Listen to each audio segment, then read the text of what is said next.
할렐루야. 오늘은 요한복음 강의 41번째 시간, 41번째 시간으로 처음 그 마음으로 이런 제목으로 하나님의 말씀을 같이 나누도록 하겠습니다.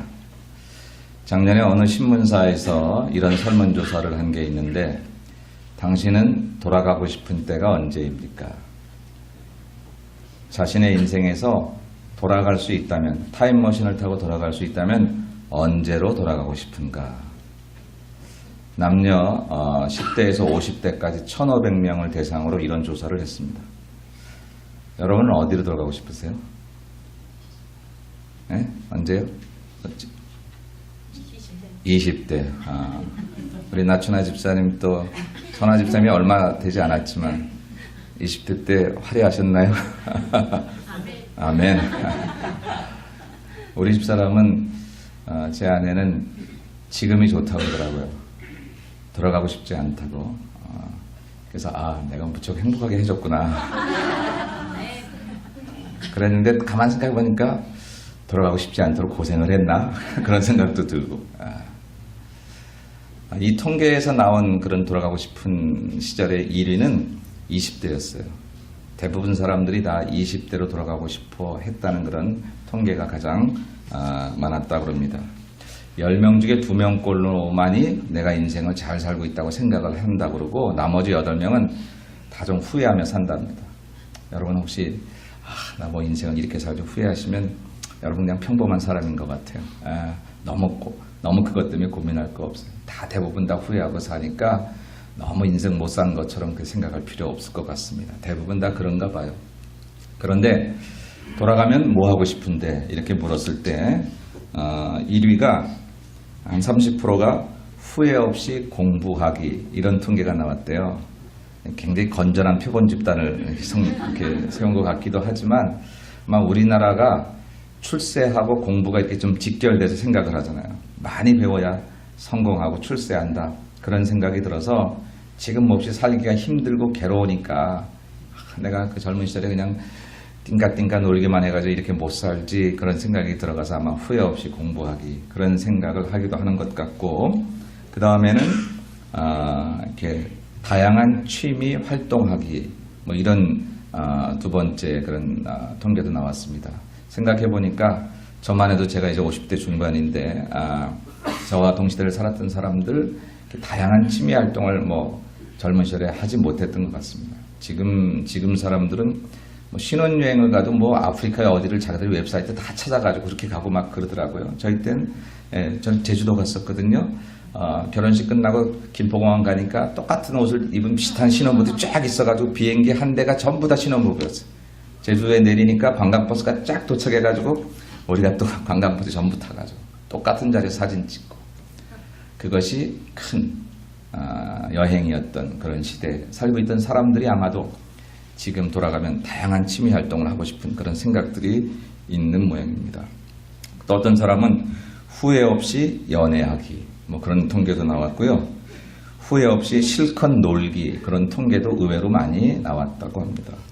또 기타 응답으로 가족과 더 많은 시간을 보내기, 이런 것도 나왔고, 그리고 또 평범한 삶을 벗어난 일탈을 좀 하고, 평생 그냥 그 길로만 걸어왔는데 한번 내 젊은 시절로 돌아간다면 좀 일탈을 하고 싶다, 뭐 그런 생각들도 가진 사람들이 있었던 것 같습니다. 가끔은 돌아가고 싶은 시절이나 돌아가고 싶은 곳이 있게 마련이죠. 그래서 내가 다시 타임머신을 타고 돌아갈 수 있다면 내가 그 시절로 혹은 그곳으로, 그 상황으로 다시 돌아간다면 나는 이렇게 살지 않았을 텐데, 그때 내가 조금만 정신을 차렸어도, 그때 내가 옆에 있는 사람을 쳐다보면서 이 사람만 안 만났어도, 뭐 이러면서 우리가 그런 생각들을 많이 하게 됩니다. 그런데 꼭 부정적인 측면만이 아니라 가끔씩은 돌아볼 곳이 있어서 그것을 돌아보고 거기서 자기 자신을 한번 리프레시하고 자기 자신을 한번 새롭게 재충전하는 것, 그것은 무척 바람직한 것일 수도 있다라고 생각을 합니다. 그래서 제가 여러분 설교 노트에 첫 번째 이런 얘기를 달아놨어요. 당신은 힘들고 외로울 때 돌아갈 곳이 있습니까? 이 돌아갈 곳이라는 것은 꼭 장소만이 아니라 사람일 수도 있고 어떤 생각일 수도 있고 상황일 수도 있고 또는 책일 수도 있고 뭐 어떤 내가 힘들고 어려울 때 그래도 그곳에 돌아가면 다시 힘들었던 내 마음을 추스리고 막 살고 싶고 되는 대로 살고 싶고 인생 포기하고 싶은 마음으로 그냥 그렇게 흐트러질 때 그래도 그곳에 돌아가면 그 사람을 만나면 그 생각에 거하면 그러면 다시 내 자신을 추스려서 다시 정신 차리고 새로운 길을 추스릴 수 있는 바로 그러한 곳이 여러분에게 있느냐라고 하는 것이죠. 저는 젊었을 때 목회하면서 이런 생각을 가졌었어요. 내가 목회하다 힘들고 어려울 때 아무 말 없이 차를 한두 시간 타고 가서 그래서 그 친구에게 가면 그 친구는 아무 말 묻지 않고 왜 그랬어? 목회하는 게 힘들어? 누가 뭘 했어? 왜 그랬어? 이렇게 하지 그랬어. 이런 말 맞아. 왔어? 쉬다가 딱 그렇게 묻지 않고 나를 편하게 해줄 수 있는 그런 친구가 내 목회하는 그런 근처에 한두 시간 거리에 있으면 좋겠다. 그런 생각을 했던 적이 있었습니다. 근데 없습니다. 다 목회하는 친구니까 서로가 서로를 돌아보기에는 좀 힘이 든 것 같아요. 여러분들은 그런 곳이 있나요?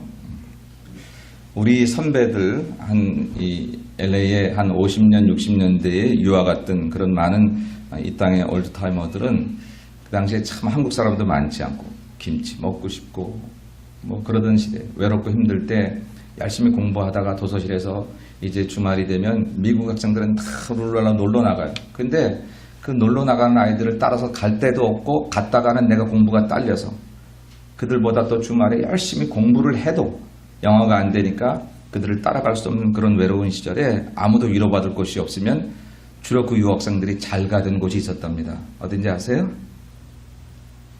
산타모니카. 교회가 아니라 산타모니카의 비치에 나가면 바라다 보이는 곳이 이제 태평양이 그곳이 한국으로 볼 땐 동해바다잖아요. 저기 강릉이 보이네. 뭘 보여요? 그런데 마음속에 내 어머니 고향이 보이고 내가 살던 곳이 보이고 그냥 그 바닷가에서 소리 없이 눈물도 흘려보고 내가 뭐 때문에 여기 와서 이렇게 공부하고 이렇게 애쓰고 있지? 그런 마음도 겪어보고 그랬다고 하더라고요. 이건 제 선배 목사님들이나 또 어르신들에게 들었던 얘기예요. 쓸쓸하고 외로울 때면 그래도 이 산타모니카가 우리 한인 유학생들에게는 지금 이렇게 유흥가로 사람들이 나가는 거지만 또 그런 자들에게는 고향을 바라보며 열심히 해야지. 막 속상해서 나갔다가 그래도 저 바다 너머에 내 어머니가 나를 위해서 이렇게 열심히 기도하고 계실 텐데 내 아버지는 내 학자금 마련하려고 애쓰고 계실 텐데 내가 뭐 미국 애들하고 같이 놀지 못한다고 뭘 그걸 가지고 일어나. 그 마음을 추스리고 다시 돌아와서 또 열심히 공부하고 뭐 그랬던 장소 중에 하나가 산타모니카다. 뭐 그런 얘기를 들었습니다. 오늘은 여러분 5월의 첫날입니다. 벌써 2016년이 3분의 1이 갔어요. 마침 또 오늘이 5월 1일이라 정말 아주 4개월을 우리가 지난 어제까지 잘 보내고 2016년 새로운 이제 5월의 첫날을 시작하는 이 즈음에 열심히 달려가는 것도 중요하지만 정말 잘 달려가고 있는지를 한번 돌아보고 우리가 만약 그렇지 못하다면 새 힘을 얻어서 다시 출발하는 것이 오히려 무거운 채로 가슴 아픈 채로 그냥 걸어가는 것보다 더 빠르다고 생각해서 오늘 여러분과 같이 한번 우리가 돌아갈 처음 그 마음이 어딜까 하는 것을 생각해 보려고 하는 것입니다. 두 나무꾼의 얘기를 아시지요?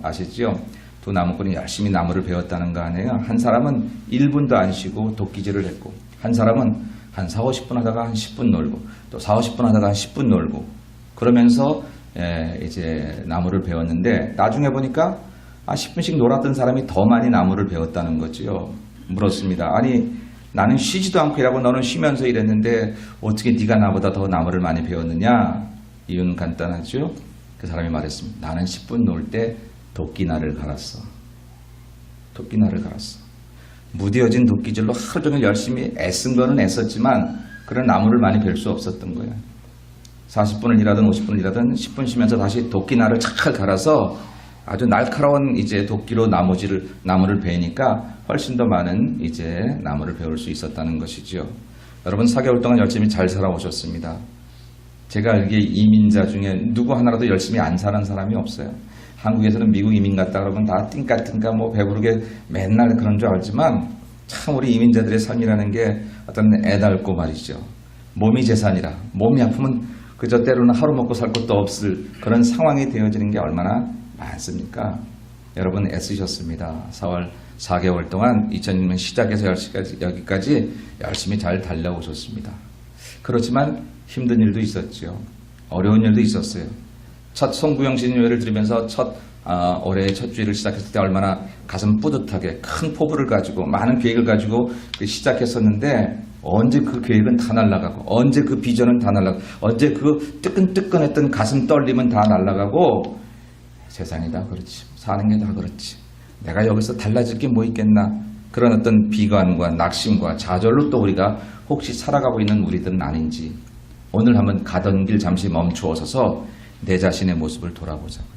그리고 만일 내가 열심히 살아온 것 같긴 하지만 여전히 낙심 속에 좌절 속에 부정적인 생각 속에 그리고 이런 여러 가지 상황이 내 인생을 아름답게 만들 수 없다는 생각 속에 살아온 것이 있다면 오늘 다시 한번 도끼날을 갈자고요. 처음 그 마음으로 돌아가서 문제는 내가 열심히 안 살았대 있는 게 아니라 정말 내게 영적인 도끼날이 무디어 있었던 것. 바로 그것을 깨닫고 다시 한번 그 영적인 도끼날을 가는 마음으로 오늘을 시작하면 그러면 혹시라도 지난 4개월 동안 정신없이 살거나 손해보고 살거나 뭐하고 살았지? 이런 생각이 든다고 하더라도 그것은 다 잊어버려. 지난 것은 다 하나님의 손에 맡기고 그리고 오늘부터 새로운 은혜로 이렇게 출발을 하게 될 때 하나님은 저와 여러분에게 놀라운 미래를 선물하실 줄로 믿습니다. 그래서 힘들고 괴롭다 하더라도 오늘 처음 그 마음으로 다시 돌아가는 것이 중요하다. 그래서 두 번째 얘기를 이렇게 적었습니다. 여러분 보시면 다시 처음 그 마음으로 시작합시다. 그 처음 그 마음이 뭘까 이제부터 얘기하려고 하는데 먼저 우리는 그것을 예수님을 통해서 좀 보려고 합니다. 여러분 설교 노트를 보시고 오늘 본문의 40절 말씀을 같이 읽겠습니다. 다시 요단강 저편 요한이 처음으로 세례 베풀던 곳에 가사 거기 거하시니 아멘. 단 한 구절 짧은 구절이거든요. 예수님께서 막 사역을 하시고 열심히 정진하셨어요. 그런데 그러시다가 잠시 동안 처음 요한이 세례를 베풀던 곳 그것은 예수님께서 세례를 받았던 그곳에 가셔서 거하셨다라는 얘기 며칠 지내셨다라고 하는 것입니다. 지금 예수님은 한시가 바빠요.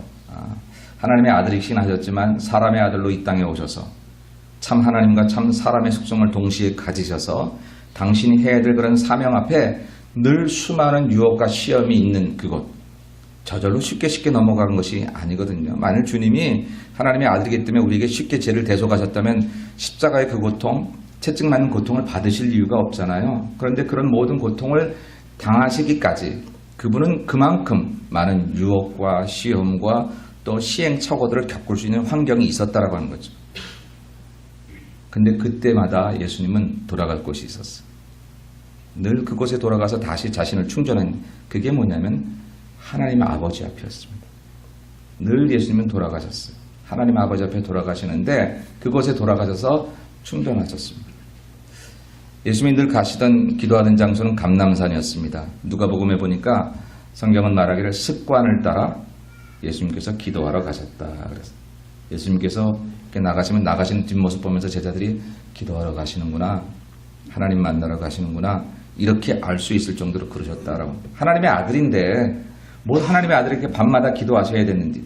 성경은 예수님께서 혼자 기도하시던 모습에 여러 가지 부사를 겪어서 얘기하잖아요. 통해서 홀로 저만치 새벽 미명에 밤새워 예수님께서 기도하셨다는 거예요. 수많은 사람과 사역하셨지만 그들을 다 물리치고 단독으로 하나님과 혼자 서서 하나님의 은총을 기다리는 그 시간들이 필요했다라고 하는 것이죠. 그것이 바로 예수님께서 처음 그 마음으로 다시 돌아가시던 그분만의 하나님과의 리트리트 장소였어요. 그래서 감람산은 늘 그가 하나님 앞에 돌아가는 장소였습니다. 마태복음 16장에 보니까 예수님께서 가이사랴 빌립보에 가셨다 그렇게 우리는 그냥 그곳에 가셨구나라고 생각을 하지만 예수님의 이렇게 행적을 보면 열심히 선교 행적을 하죠. 주로 유대에서 하셨습니다. 유대를 벗어난 적이 없어요. 예수님은. 요즘 말로 해외 비행기 타고 나가보신 적이 없으세요. 그런데 가이사랴 빌립보는 이방 지역이었어요. 그곳에 가셨을 때에 그것은 잠시 모든 자기의 사역을 잠깐 스톱하고 중단하고 제자들과 함께 리트릿을 떠난 그런 것이었습니다.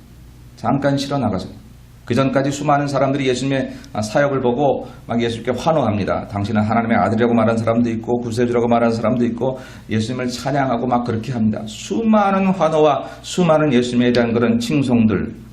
그러나 그 속에서 예수님의 사역이 흐려질 수 있다 생각하신 예수님은 늘 하나님 앞으로 돌아가시던지 잠시 그들을 떠나기를 주저하지 않으셨습니다. 사람들이 예수님이 행하신 기적을 보고 당신을 왕으로 옹립하고 당신은 정말 대단하고 얘기할 때 그런 칭찬을 한 번도 기뻐하지 않으시면서 오히려 그들을 떠나기를 예수님은 자주 하셨다는 거예요.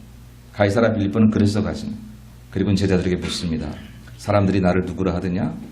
당신을 예언자 중에 한 사람 엘리야가 또 세례원이 살아 들어왔다. 여러분 이런 칭찬은 우리가 지금 예수님이니까 뭐 그 정도 받으셨겠지 이렇게 생각할 수 있지만 당시 아직 예수를 온전히 알지 못하던 제자들로서는 아주 퍼펙트한 그런 칭찬이었어요. 완벽한 칭찬이었습니다. 대단한 사람, 그만큼 인기가 있었던 그런 칭찬이었죠. 근데 예수님은 그것을 기뻐하지 않으셨다는 거죠. 그러면 너희는 나를 누구라 하느냐? 주는 그리스도시요 살아계신 하나님의 아들입니다. 그때서야 기뻐하셨어요. 당신을 그리스도로 구세주로 인정하실 때 기뻐하죠. 그리고 그 다음 구절에 뭐라고 말씀하셨냐면 이제 내가 십자가 져야 될 거다. 나는 죽게 될 것이고 고난을 받게 될 것이다. 그렇게 말씀하셨어요. 당신이 정말 가야 될 길이 십자가 지는 길, 죽으러 가는 길, 이 기름을 다시 한번 확인하시기 위해서 그리고 그것들을 제자들과 다시 나누시기 위해서 그런 제자훈련의 장소로 사람들의 손길이 덜 따라올 수 있는 가이사랴 빌립보로 도망가셨어요. 피난 가신 거예요. 리트릿 가신 거예요. 그리고 거기서 그것을 제자들에게도 설득하셨어요. 그런데 그때까지도 제자들은 그것을 다 알 수 없었던 거죠. 어찌 보면 예수님 제자들을 가르치면서 당신에게도 계속해서 다짐하셨던 것 같아요. 제가 우리 성도들과 성경 공부를 하다 보면 성도들을 가르치는 거지만 제 자신에게 계속해서 다짐하는 게 되더라고요. 계속해서. 하나님 말씀을 가르치면서 나는 그 말씀을 계속 나에게 다짐하고 예수님도 아마 그러셨을 거라고 생각해요. 조금만 마음을 돌리면 사람들의 환호, 사람들의 왕으로의 옹립 그냥 그 흐름에 가셔도 될 수 있을 것 같아요. 그렇게 가도 누가 예수님을 뭐라 할 수 없었지만 예수님은 처음부터 그런 길 갖자고 오신 게 아니었거든요. 사람들에게 인정받거나 세상의 나라를 위해서 세상의 나라의 왕이 되기 위해서 오신 분이 아니었단 말입니다.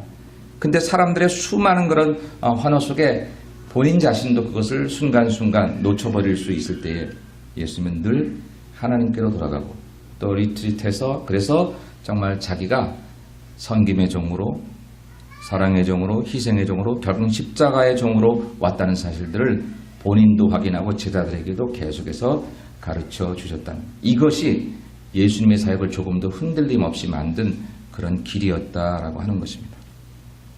바로 그런 맥락에서 오늘 예수님께서는 한참 사역을 하시는 중에 다시 요단강으로 가셨어요. 근데 성경이 말하기를 그 요단강은 어디냐? 요한이 처음으로 세례 베풀던 곳이라 이렇게 설명을 하고 있습니다. 그리고 거기 가서 거하셨는데 마침 거기 사람들이 예수님 보고 요한은 아무 표적도 행하지 않았는데 이분은 참 많은 표적을 행했다. 그러면서 거기서 많은 사람이 예수를 믿었다. 이렇게 오늘 성경이 40절에서 42절까지 아주 짤막한 그런 보고를 하고 있습니다. 예수님은 끊임없이 앞으로 정진하시는 분이었지만 순간순간 잠깐 머물러서서 내 가는 길이 맞는지 확인하셨고 그 확인하실 뿐만 아니라 그것을 정말 조금도 틈타지 아니하도록 바른 길 걸을 수 있도록 자기 자신을 돌보셨던 것입니다. 오늘 요한이 처음으로 세례를 베풀던 그곳은 예수께서 세례를 받으시던 바로 그 장소였습니다. 하나님의 아들 예수님께서 사람에게 세례를 받으신 그런 곳이었습니다. 있을 수 없는 일이 일어났던 거지요. 그 당시로 돌아가 보면 예수님께서 세례 요한에게 세례 받으러 가시니까 세례 요한이 손사래를 치면서 이게 무슨 일입니까? 내가 당신에게 세례를 받아야지 어떻게 당신이 나에게 세례를 받으려 하십니까? 그렇게 말했습니다. 당연한 것이 마가복음 1장 4절에는 요한의 세례는 죄사함을 받게 하는 회개의 세례라고 그랬습니다. 그러니까 죄가 있는 사람이 물세례를 통해서 그 죄의 사함을 받는 회개의 세례인데 죄 없으신 예수님이 그 세례를 받는다고 하니 말이 안 되잖아요. 그러니까 요한이 그것을 손살을 치면서 막았다고 하는 거예요. 근데 예수께서 그때 뭐라고 말씀하셨냐면 이렇게 해야 하나님의 의를 이룬다 그랬어요. 아니 도대체 하나님의 의는 왜 이렇게 해야 이루는? 예수께서 더 대접받으시고 예수께서 더 강함으로 나타나시고 예수께서 더 만왕의 왕으로 처음부터 오셔서 이런 말구유 같은 태어나지 말고 좀 휘황찬란한 곳에 태어나셔서 그렇게 하시면 도대체 예수님의 은은, 하나님의 은은 안 이루어지는 거냐 말이에요.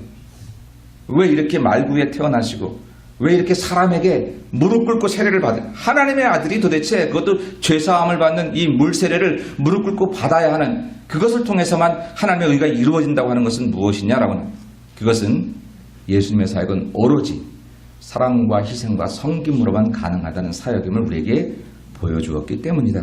그래서 예수님께서 죄 많은 사람에게 오히려 무릎 꿇고 세례를 받으실 때 하늘에서 이는 내 사랑하는 아들이요 내 기뻐하는 자라는 소리가, 성부 하나님의 소리가 들렸고 비둘기 같은 모습으로 성령 하나님께서 성자 예수님께 임하셨습니다.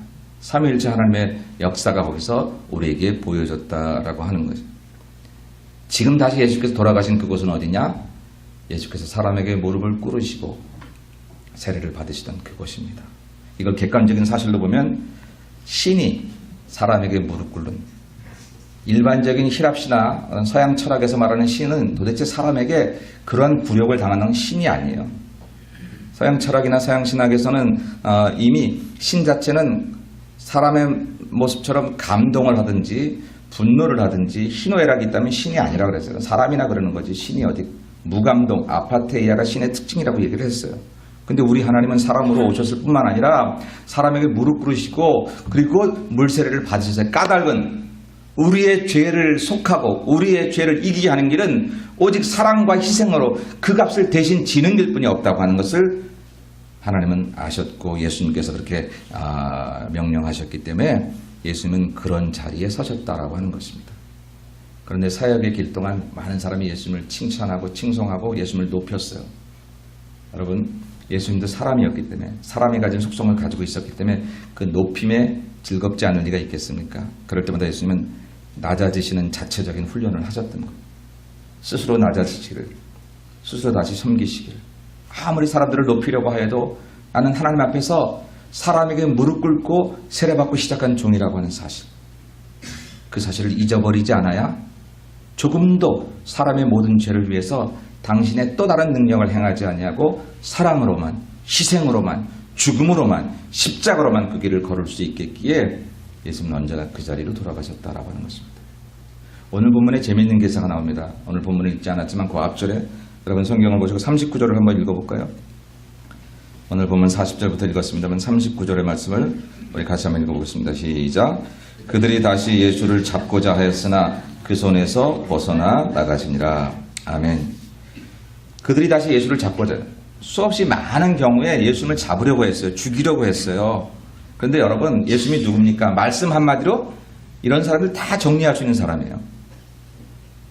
감정으로 생각하면, 기분으로 생각하면 이거 우습지도 않아요. 하늘의 천사들 불러서 얏 하면 다 나갈 수 있어요. 그러니까 아무것도 아닌 거예요. 그런데 그렇게 이기는 방법은 사람을 구하는 방법이 아니었다는 것이 하나님이 정하신 원칙이었기 때문에 그는 그럴 때마다 그의 능력을 행하려 하지 않았습니다. 그럴 때마다 그는 그의 힘을 사용하려고 하지 않았다라는, 지는 것이 이기는 것이었지 그들을 이기는 것이 아니었음을 주님은 처음부터 생각하셨고 초지일관 그 길을 걸어가시려고 했던 거예요. 그것을 아는 사단이 예수님 처음부터 꾀입니다. 만약 하나님의 아들이거든 이 돌들을 떡으로 만들어. 저나 여러분에게 그 시험하면 우리는 시험이 안 돼. 왜? 우리는 어차피 못 만드니까. 못 만드는 우리에게 만들어 보라고 하면 시험이 안 되는데 예수님 만들 수 있잖아요. 만들 수 있는데 그 목적이 자기를 위해서, 사람들을 위해서 배부르게 만들어라. 그러면 사람들이 배가 부르면 더 이상 하나님 찾지 않아도 살게 될 것이다.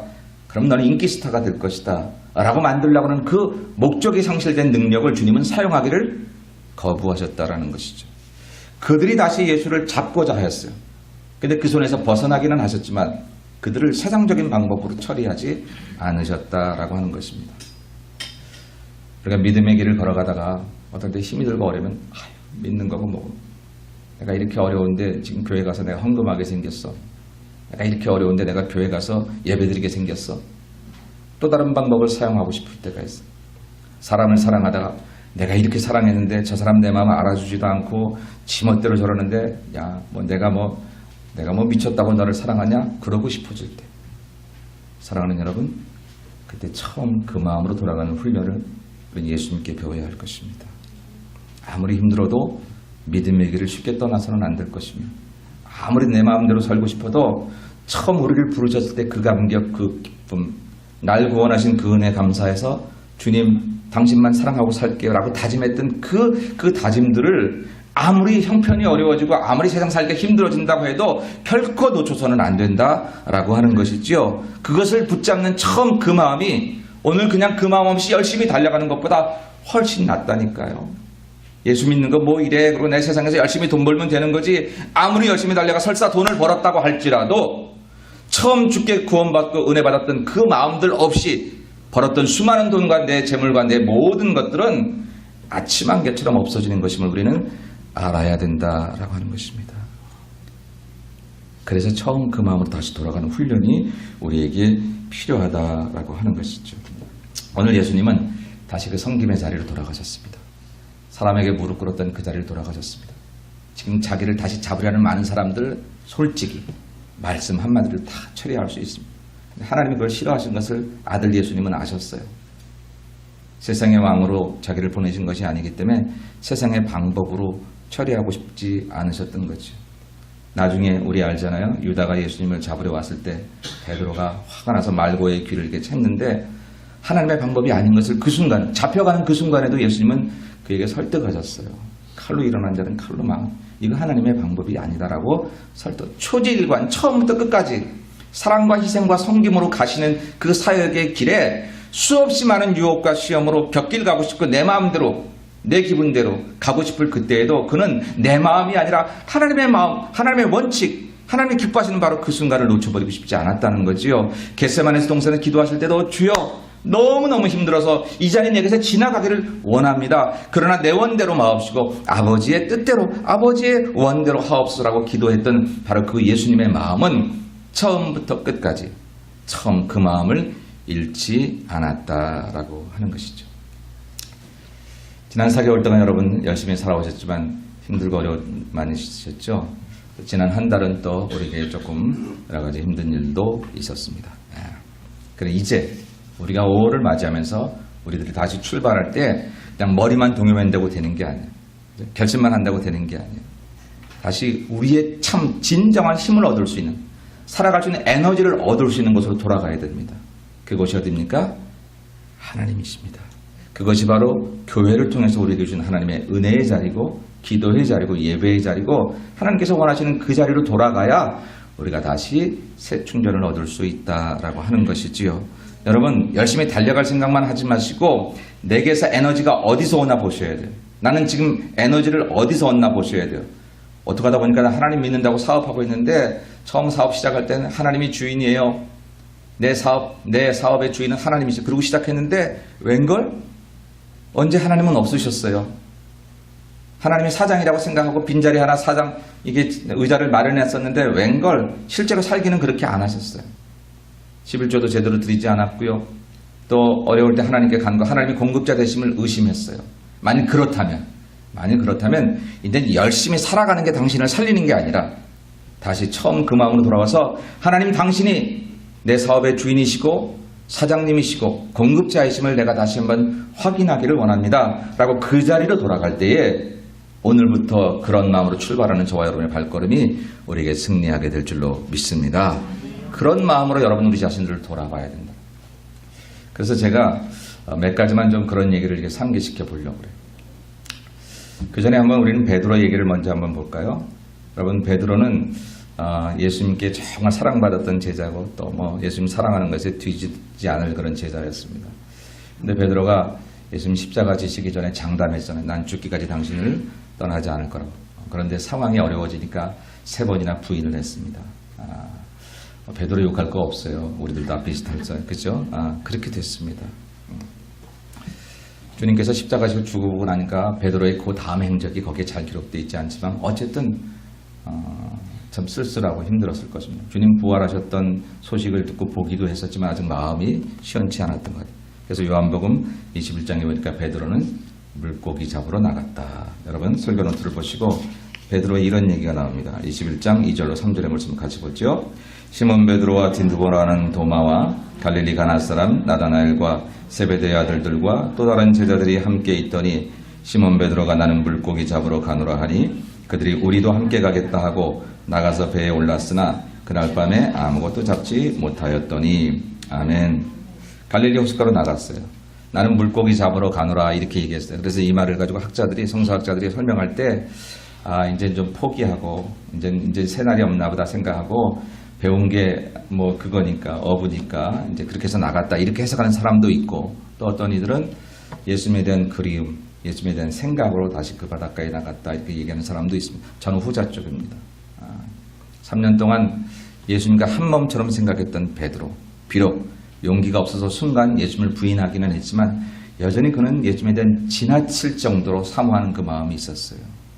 근데 눈에 예수님이 안 보여요. 늘상 내 옆에 계셨던 분인데 손으로 그분의 손을 만지고 옷자락을 만지면서 희열을 느꼈던 베드로였는데, 예수님의 음성이 언제부턴지 하늘의 음성처럼 들렸던 그 베드로였는데 이제 그 음성도 그 옷자락도 만질 수 없는 그때에 그의 그 그리움을 달래줄 장소에는 그가 예수를 처음 만났던 바로 그 바닷가였습니다. 누가복음 5장에 보니까 예수님께서 이제 그물질하고 있는 그 베드로를 찾아오셨잖아요. 그리고 이제는 내가 너를 사람 낚는 어부로 만들어주겠다 그렇게 말씀을 하셨던 바로 그때, 3년 전 그때도 밤이 새도록 고기를 잡았는데 잡지 못했어요. 근데 이때도 밤이 맞도록 고기를 잡는데 잡지 못했습니다. 베드로가 여기 왜 나갔을까? 사모치도록 그리운 예수님, 바로 그분에 대한 치치를 보러 나갔을 거예요. 아마 다른 사람들은 거기 가서 고기 냄새 맡고 바다 냄새를 맡았을런지 모르지만 분명히 내가 믿기는 베드로는 거기서 예수님 냄새를 맡았을 거예요. 그분의 음성을 그 바닷가에서 바람과 함께 들려오는 예수님의 음성을 들었을 것입니다. 사랑하는 사람이 여러분 떠나 있어서 보고 싶거든 그 사람과 함께 했던 그런 이렇게 뭐 추억의 장소들을 이렇게 걸으면서 그 사람을 추억할 수 있잖아요. 오늘 베드로가 그러한 마음으로 그곳에 나갔다라고 하는 것이죠. 그리고 거기서 그는 다시 부활하신 예수님을 만났어요. 그리고 주님은 다른 거 아무도 책망도 묻지도 않으시고 너 나 아직도 사랑하니?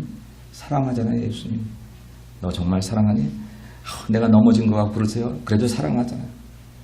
사랑 고백을 3번이나 하신 후에 내 양을 치라 맡기셨는데, 요한복음 21장이 끝나고 사도행전 1장으로 넘어가니 베드로가 성령 받고 얼마나 놀라운 사람으로 변화됐는지요. 처음 그 마음으로 다시 돌아간 그 바닷가, 거기서 베드로는 예수님을 다시 만나고 자기 삶의 원인은 3년 동안의 사역도 아니고 자기 삶의 동인, 힘의 능력 근원은 3년 동안 이렇게 열심히 했으니까 이제 사역에 이제 좀 불이 붙었지, 사역에 좀 스킬이 이제 좀 능숙해졌지, 그게 아니고요. 예수님 그냥 그분이었어요. 다시 그 바닷가에서 예수님을 만났을 때에 그는 전에 없던 놀라운 능력과 은혜가 생겨지게 되고 그것을 가지고 초대교회를 새로 만드는 그런 하나님의 기둥 역할을 했다라고 하는 것이죠. 오늘 저와 여러분에게 그 순간이 있느냐고요.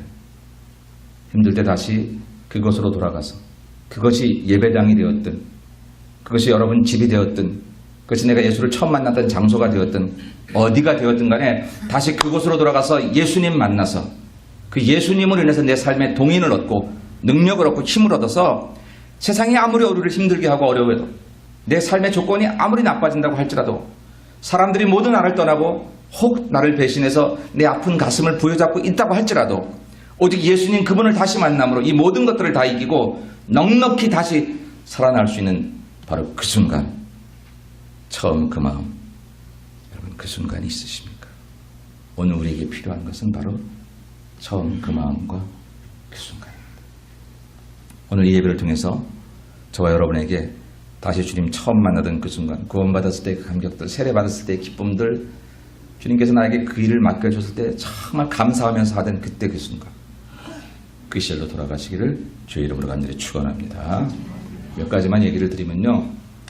혹시 지금 신앙생활이 자꾸 힘들어지고 어려워지신 분들이 계십니까? 사역이 무겁고 뭐 나한테만 이런 일을 맡기시나 뭐 이런 생각이 들기도 하고 그런 분들도 계시잖아요. 교회 일 하다 보면 또 그럴 수 있습니다. 그죠? 뭐 누구의 책임이라기보다는 우리는 그렇게 신앙생활이 힘들어지고 어려워질 때 그때 우리는 자꾸 그 이유를 정당하게 찾기 위해서 조건을 얘기하게 됩니다. 혹은 타자를 얘기해요. 내가 이렇게 힘든 것은 너 때문이야. 목사님 뭐 설교를 그렇게 하셔서 나에게 힘을 안 주시나, 뭐 성가대 찬양이 그래서 왜 힘이 없어지나, 왜 교회 장로님은 눈을 그렇게 뜨셔서 나를 힘들게 하시나, 뭐 이렇게 우리는 나름대로, 그냥 우리 장로님 그렇게 떴다는 건 아니고요. 눈이 저랑 뭐 비슷하신데 뭐. 그런 그런 게 아니라 내가 처음 그 마음으로 돌아가서 그 능력, 그 은혜를 잃어버렸기 때문에 사실 내가 지금 힘들다고 하는 사실들에 우리가 직면해야 그래 우리가 다시 출발할 수 있다라고 하는 것이죠. 다시 은혜의 자리로 돌아가셔야 됩니다. 여러분 언제 은혜 받으셨어요? 여러분 언제 구원의 감격을 느끼셨습니까? 언제 기도할 때마다 하나님께서 새록새록 들려주신 그 음성이 내 귓과 마음을 적시던 그때가 있으셨습니까? 바로 그때로 돌아가셔야 돼요. 그때로 돌아가서 다시 그 하나님을 만나는 게 내가 다시 사는 길이지, 지금 조건이 달라지면 내 인생이 좋아질 것, 지금 환경이 달라지면, 그 사람이 달라지면 그러면 내가 좋아질 것 생각하는 것은 잘못된 생각입니다. 내가 처음 그 마음으로 다시 그 주님을 다시 만나게 될 때 베드로처럼 우리는 새 힘을 얻을 수가 있다라고 하는 것이죠. 사실 이렇게 어려움 중에 있었던 사람들을 봅니다.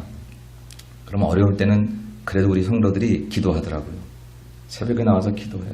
어려움 중에서 막 기도도 하고 하나님께 막 절기도 하고 그래요. 그러다 하나님이 그 어려움을 풀어주시면 희한하게 어떤 분들은 그래도 더 잘하지만 많은 경우에는 없어지는 게 뭐가 없어지냐면 기도의 자리가 없어져요. 예배의 자리가 줄어들고요. 은혜의 자리가 줄어들다고. 분명히 이전보다 생활은 나아졌어요. 문제는 풀어졌어요. 근데 그 사람은 덜 행복해요.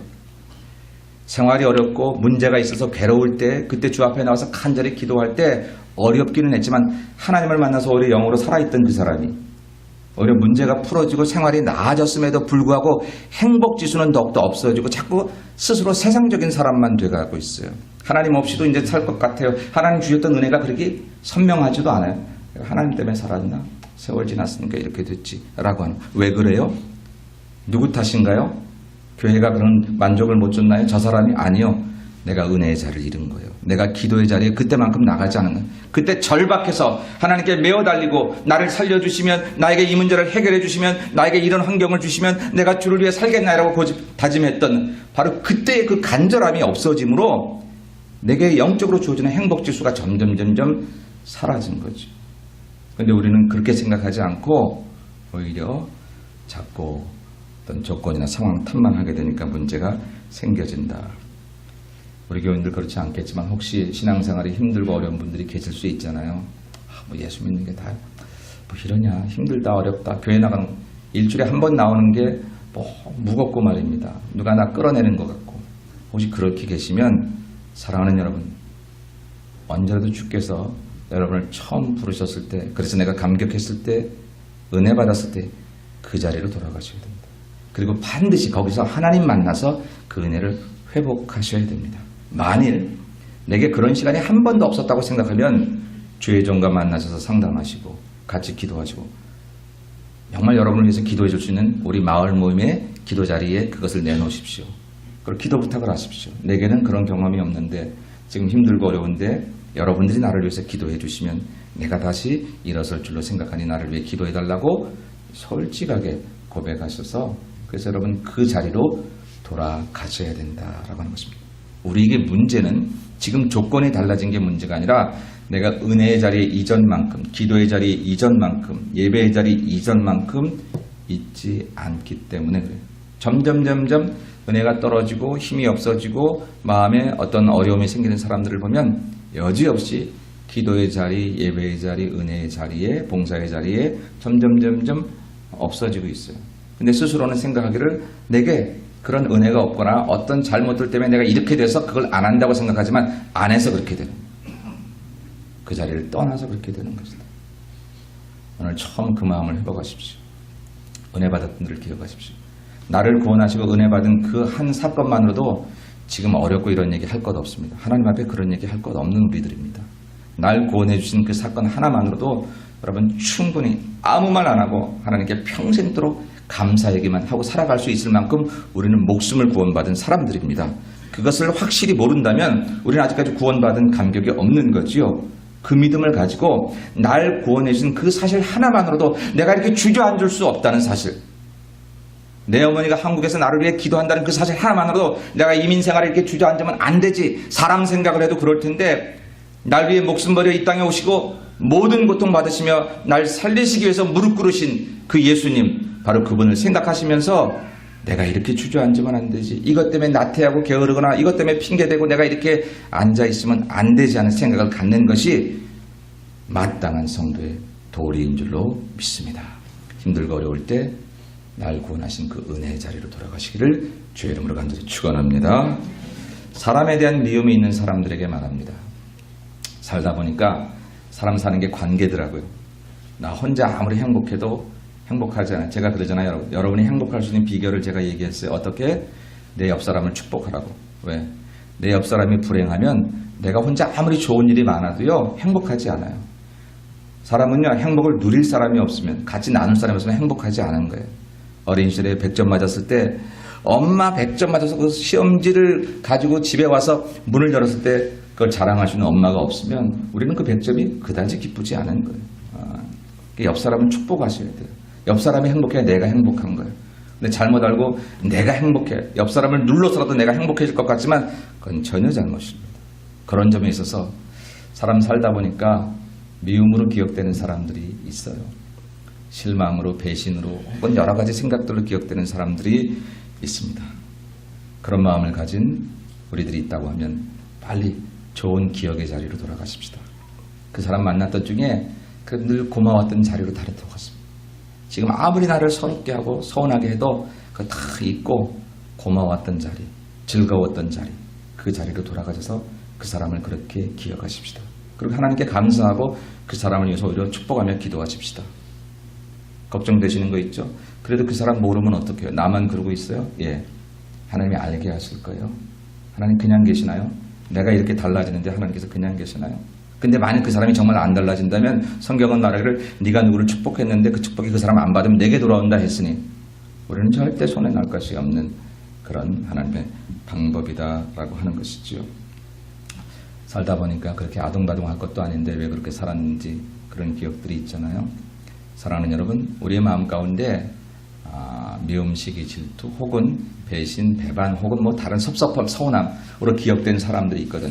그것을 내 마음에 가지고 사는 것은 결코 내 건강에 좋지 않은 하나님 기뻐하신 일이 아닐진데 오늘부로 그런 것들을 싹 도려내고 그들을 이제 도려내는 길은 그냥 좋았던 것을 기억하는 거예요. 감사한 거예요. 하늘 아래 살다가 잠깐이라도 같이 만나 이런 좋은 기억들을 나눴던 하나님께 감사합니다 라고 그렇게 살면 그럼 하나님께서 나와 그를 변화시켜 주시다. 혹 그렇지 아니해도 이런 마음을 갖는 나를 축복하셔서 사랑의 삶으로 기쁨 가운데 살게 하실 줄로 믿습니다. 마지막으로 인생이 막 실패가 되고 낙심되고 이민생활에서 열심히 살았는데 별 볼 일 없는 것 같고 이런 마음을 가진 사람들이 있죠. 다시 처음 마음을 가져볼까요? 비행기 처음 타고 오실 때 어떠셨나요? 청운의 푸른 꿈을 가지고 오셨나요? 혹 여러 가지 어려운 환경에 오신 분들도 계실 수 있겠죠. 그래도 바다 건너 저 새로운 땅에 가면 내가 새로운 삶을 살 수 있겠지라고 가지셨던 그때, 어쩌면 그때 하나님과 더불어 그런 마음을 가지고 오신 분들이 있을 거고, 어쩌면 그때 하나님 없이 그냥 혼자 그 마음 가지고 오신 분이 있을 텐데 지금 다시 그 마음을 출발하십시다. 나이에 관계없습니다. 일에도 관계없습니다. 80, 90 되신 분들도 남은 인생들 더 좋은 인생을 살아가실 수 있습니다.